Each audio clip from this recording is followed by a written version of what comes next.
Good morning, praise the Lord. Today, December 22nd, we'll talk about Jesus, and He is the fulfillment of God's promise. Micah 5:2 says, "But you, Bethlehem Ephrathah, though you are small among the class of Judah, out of you will come for me one who will be ruler over Israel, whose origins are from of old, from ancient times." The incarnation of Jesus Christ was promised by the Lord in Genesis 3:15 and was predicted by some of the prophets and was fulfilled in the New Testament. The birth of Lord Jesus in Bethlehem, the city of David, was not an accident. The plan was set even before the creation, and the second person of the Trinity set the plan going, with He being the main person in this Christmas occurrences. It was meticulously planned. Micah accurately predicted Christ's birthplace hundreds of years before Jesus was born. The promised king in David's line was alive from ancient times. Although eternal, Christ entered human history as a man, Jesus of Nazareth. God also chose those who would believe in him before the foundation of the world, according to Paul in Ephesians 1:4.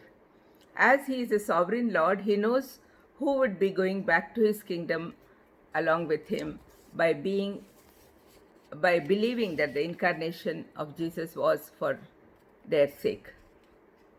According to God's plan, he used Caesar Augustus to pass a law that all citizens should be registered in their hometown. Hence, Joseph and Mary traveled to Bethlehem to be registered. Sovereign Lord overrules all human actions, yet they align with God's plan and purpose. Here, the prophecy of Micah is fulfilled.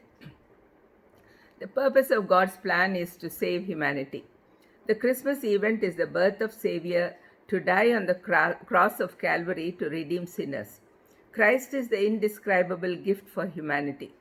Prophecies regarding Messiah are critical pieces provided by the Lord to understand the work of God. Hence, several prophecies that were told by the Old Testament prophets are fulfilled during the first Christmas.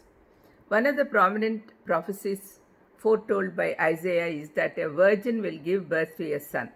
We see this in Isaiah 7:14. When we try to understand the world, events, happenings, people, and nations without a thought about God's plan, intervention, purpose, prophecy, and promise, that is called philosophy.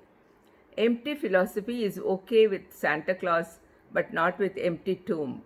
For us, his disciples, Christmas is always a time for excitement, wonder, worship, celebration, sharing, and caring. We should always remember this. Christmas is the time of worshipping Christ, whose incarnation was for us. Let's pray. Lord, thank you for coming onto this world to redeem us, Lord. Please help us to realize this fact and be thankful to you always. In Jesus' precious name I ask. Amen. God bless you.